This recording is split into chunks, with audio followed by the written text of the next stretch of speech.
Afternoon, everyone. Afternoon. This is day 29 of the Trump Republican shutdown, and Republicans have continued to show zero interest in reopening the government, enacting a bipartisan agreement that meets the needs of the American people, and addressing the Republican healthcare crisis. In just a few days, on November 1st, open enrollment will begin, and tens of millions of Americans are going to more completely understand that their premiums, copays, and deductibles are going to skyrocket by thousands of dollars per year because of Republicans' continued refusal to extend the Affordable Care Act tax credits for working class Americans. At the same period of time, on November 1st, about 42 million Americans who rely on SNAP in order to put food on the table are at risk of losing their benefits because Donald Trump and Republicans want to cruelly rip them away. Let's be clear. The administration has the funding to make sure that not a single American on November 1st or beyond goes hungry. Not a single American. They have the money, but they are choosing to withhold funding for SNAP because they want to punish hungry children, hungry veterans, hungry seniors, hungry women, and hungry families as part of their continued effort to hurt everyday Americans. This is what we've seen from Donald Trump and Republicans from the very beginning of this Congress. The Republican One Big Ugly Bill included the largest cut to Medicaid in American history. It also included the largest cut to nutritional assistance in American history. Republicans cut $186 billion from SNAP in July, which is why we're facing this crisis right now. And they did all of this back in July. Why? So they could provide massive tax breaks to their billionaire donors. That's what Republicans have done during this presidency. And now, because of their continued refusal to even sit down and have a conversation with Democrats, despite us repeatedly making clear that we will sit down with Republicans anytime, any place, anywhere, here at the Capitol or back at the White House to have a serious conversation about reopening the government, supporting our hardworking federal employees, and addressing the healthcare crisis that Republicans have created, the affordability crisis that Republicans have created, and now the hunger crisis that Republicans are creating by threatening to withhold SNAP benefits, even though the Trump administration has the money to make sure that not a single American goes hungry. Questions? Mr. Leader, good afternoon. As somebody who flies and travels the country often, are you fearful of flying with air traffic control issues and safety issues? Well, I'm very thankful for our hardworking air traffic controllers and our TSA agents and everyone who has been working hard without pay for a month because Donald Trump and Republicans decided to shut the government down. And we need to do everything possible to reopen the government. We can start by Republicans in the House ending their 5-week vacation and getting back to work. Like, it's extraordinary that Republicans have been on vacation for 5 weeks, canceled votes 5 consecutive weeks. They're getting paid to go camping and hiking and travel to Europe. This is what House Republicans are doing, documented over the last 5 weeks. They're getting paid, and yet they're forcing federal employees to be furloughed without pay or to work. And it has to end.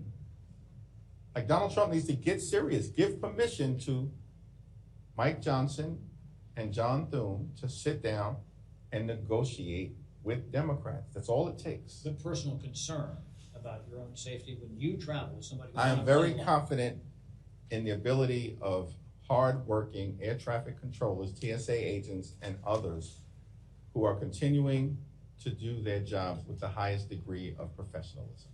Thank you. Have there been any early conversations with the White House this week about setting anything up with the president after he gets back from Asia? Something next week with you guys? There haven't been any conversations from the White House. Leader Schumer and I made clear last week we wanted to meet with the president before he jetted off to Asia.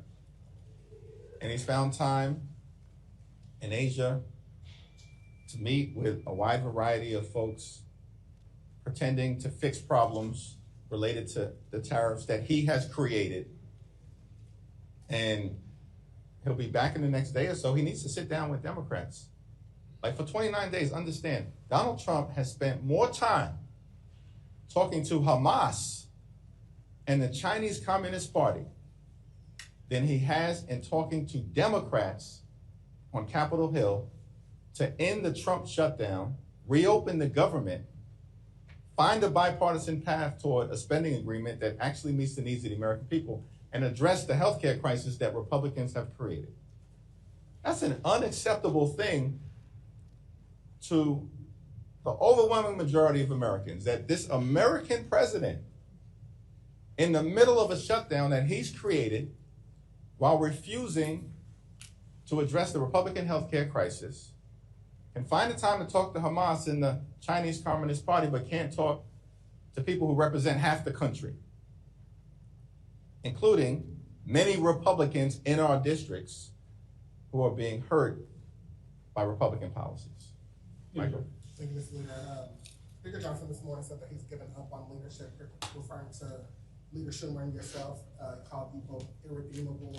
He said some things about Mom Donnie being the face of the Democratic Party. What's your reaction to that? Have you spoken to Speaker Johnson, in response to the death threats of last week or about the shutdown any time in the recent days? I spoke to him briefly this week, but he had nothing to say about the death threats. And, you know, that's irredeemable. I don't expect to hear anything from Republicans because they've created this situation. Donald Trump pardoned hundreds of violent felons who brutally assaulted police officers, more than 140 or so who were seriously injured, and then released them back into communities across the country. And Mike Johnson and House Republicans and Senate Republicans, they all support that irresponsible act, that un-American act by Donald Trump. So they're irredeemable on a whole host of issues. They certainly are irredeemable, these Republican extremists, when it comes to actually standing up for the American people. Donald Trump and Republicans promised, their core promise last year was to lower the high cost of living on day one. That's what Republicans said. That's what they communicated to the American people. And we know that Republicans lied, stone cold liars, to the American people when they promised to focus on addressing the high cost of living. Costs are not going down in America, they are going up. Housing costs are up, grocery costs are up, electricity prices are through the roof, childcare costs are up, and now because of Republican refusal to extend the Affordable Care Act tax credits, we know that premiums, copays, and deductibles for the overwhelming majority of Americans, including but not limited to more than 20 million Americans who receive their Affordable Care Act tax credits, are about to explode. Republicans have done this, and they now refuse to even sit down and address the healthcare crisis that they have visited on the American people. The conversation was related to the shutdown that you had. It was a brief conversation.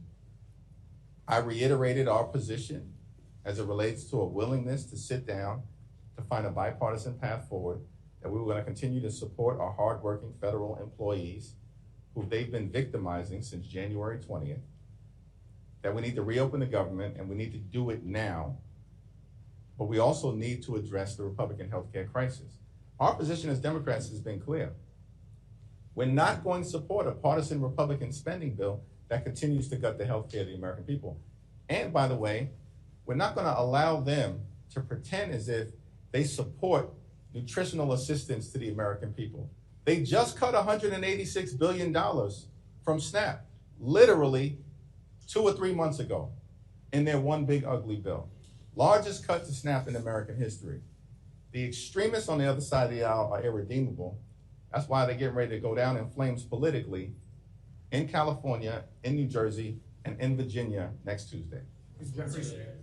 obviously you and Leader Schumer have been on the same page when it comes to this government shutdown issue, but you are not on the same page when it comes to endorsing the Democratic nominee, Zoran Mondani, for mayor in New York. Does this show a rift in the Democratic Party that the two Democratic leaders here in Congress are not in agreement on endorsing the Democratic nominee in New York? No. We're talking about now potentially more than 40 million people that are not going to get their SNAP benefits, and thousands of federal workers who are going to miss their second paycheck now. At some point, does the pain from the shutdown, at the very least, match pain from people having to pay higher premiums if these subsidies are not there? We want to reopen the government and do it immediately. And Donald Trump needs to instruct his employees here in the Capitol, that would be Mike Johnson and John Thune. They work for Donald Trump. They don't work for the American people. In fact, Donald Trump is the one who recently said, "I'm the president and the Speaker of the House." This is extraordinary stuff. Like, Donald Trump is openly mocking Republican leaders. We can find a path forward, but it's not going to come from Republicans in the House and the Senate at the leadership level. It's got to come from the Trump administration saying the American people have had enough of this Republican shutdown, have had enough of the refusal to deal with the healthcare crisis. As Marjorie Taylor Greene has indicated, this is a Republican healthcare crisis, and they refuse to do anything about it. She can't find their healthcare plan. We can't find their healthcare plan because it doesn't exist. So all of this pain that's being visited upon the American people by Donald Trump and Republican policies needs to end. And we're saying we remain ready, willing, and able to find that bipartisan path forward to ending it and addressing the needs of the American people. Very early on, like when we came back to Congress after the August district work period, Democrats in the House and the Senate, we were very clear. We want to enact a spending agreement that's bipartisan, but it has to meet the needs of the American people in terms of their health, public safety, and economic well-being, particularly as it relates to driving down the high cost of living. That shouldn't be too difficult to find common ground on if Republicans were actually serious, but they're not. And that's what we've seen from Republicans over the last 29 days. Thanks. You got it. Thank you, Mr. Leader. Some of your Democratic colleagues have said that they will be deferring their paychecks during the shutdown as federal employees, congressional staff, Capitol Police go without pay. As October comes to a close, what have you decided to do with your paycheck this month? I'll have more to say about that shortly, but this is an issue that I expect we'll discuss at the WIP meeting tomorrow. Thanks. You got it. You had a big setback this morning in Maryland, redistricting. How do you plan to overcome opposition from the state Senate president? So Governor Moore has been very clear that Maryland is prepared to respond, as we've seen in multiple other states across the country in just the last few days, to the Trump Republican effort to rig the midterm elections. And it's my expectation, based on my conversations with Governor Moore, my conversations with leadership in the Maryland General Assembly, and my conversations certainly with the Maryland congressional delegation, that the state of Maryland knows what the stakes are, understands the assignment, and as we are seeing in multiple other states, beginning with California, will respond aggressively and appropriately in short order. Thank you, Mr. Leader. Senator Fetterman has been critical of Dems' opposition to the CR. We're starting to see some cracks in your conference too, where Josh Gottenheimer has said that he thinks the deal that Leader Thune has put on the table, which is a vote on an extension of the Affordable Care Act tax credits, is a fair deal if you reopen the government. Do you think this shows that there are more cracks on your side than there are on their side? Let me explain something to you. There are zero cracks on the Democratic side.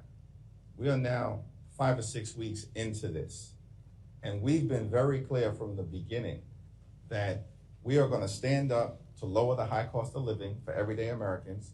That's the right fight.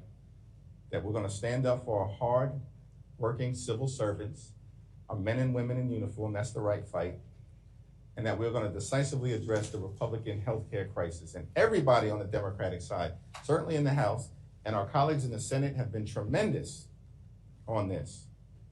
This is a very real thing, this Republican healthcare crisis that Republicans have visited on the American people. Largest cut to Medicaid in American history. Almost $1 trillion cut as part of their one big ugly bill. Because of Republican policies, hospitals, nursing homes, and community-based health centers are closing all across the country, including in Louisiana. The country now faces the possibility of a $536 billion cut to Medicare, which will be the largest cut to Medicare in American history if Congress doesn't act by the end of this year because of what Republicans did in their one big ugly bill. And as a result of the Republican refusal to extend the Affordable Care Act tax credits, tens of millions of Americans are about to experience healthcare premium increases that could equate to $1,000 or $2,000 per month, when more than 90% of the people who receive Affordable Care Act tax credits make around $63,000 per year. This is unsustainable. And this is a Republican healthcare crisis. And every single Democrat, certainly in the House, from Representative Ocasio-Cortez to Representative Josh Gottheimer, and all points in between along the ideological spectrum, are in this fight until we win this fight. And I'm in touch with everyone. And that's why we're here right now in the Capitol while Republicans remain on their 5-week vacation. Kevin? When it comes to the healthcare debate, which you all have put center to this shutdown fight, looking a year out, provided, regardless of what the off-ramp is here on the shutdown, if there ever is one, by having healthcare front and center, how are you betting that plays into the midterms?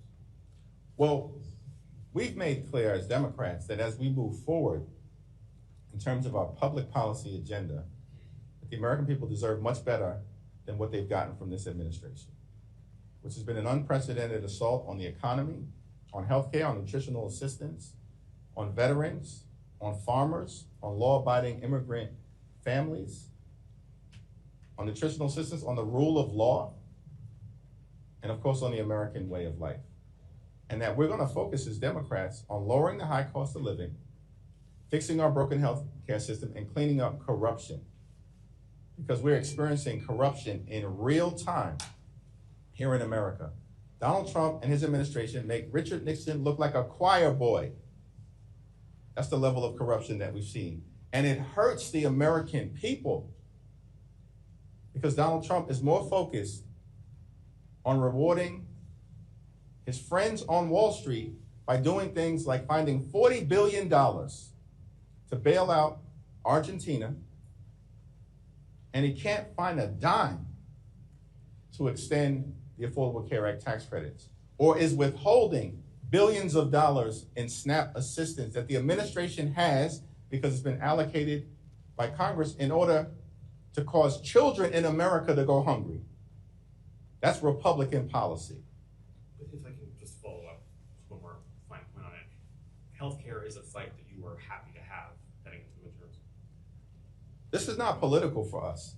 This is about making life better for the American people. And it certainly is the case that in working to make that happen, we've got to fix our broken healthcare system and decisively address the Republican healthcare crisis. Question on SNAP? So if the Senate somehow did pass the Hawley bill to fund SNAP, would you support that if it came? Leader Thune has expressed opposition apparently to the Hawley bill, so it doesn't seem like anything is going to happen there because Republicans clearly want to weaponize hunger, and that's unfortunate. The best path forward is for Donald Trump to instruct his administration to spend the money that has already been allocated by Congress, more than $5 billion that they have in an emergency contingency fund for moments like this to ensure that there's continuity in terms of SNAP benefits. And as has been the case for weeks now, the American people will continue to hold Republicans accountable for the shutdown, for the refusal to reopen the government, for the failure to address the healthcare crisis that extremist Republicans have created, and now for the possibility that 42 million Americans, including 16 million children, 8 million seniors, and over 1 million veterans may go hungry because the Trump administration wants to cut off SNAP benefits on November 1st. Thank you. If Democrats are successful in Virginia and New Jersey, will you take that as a sign to keep up the fight, and not reopen the government, or that your demands on healthcare be met? And then separately, how many briefings total have you received on the U.S. military strikes in Venezuela? And have you seen sufficient evidence that those were drug boats that they established? There's been zero evidence presented to me, and I believe that has been presented to the Gang of Eight and certainly to the Congress to justify the strikes that have taken place based on what has been presented to us by the administration. It's my understanding that there is going to be a briefing tomorrow that I think will be hosted by the Armed Services Committee, and we'll see whether the administration can finally come forward with evidence as to the nature of the people who are being killed, their connection to the drug trade, and what legal authority does the administration have to engage in what some have characterized as extrajudicial killings. In terms of what may happen next Tuesday, that's on the non-governmental side.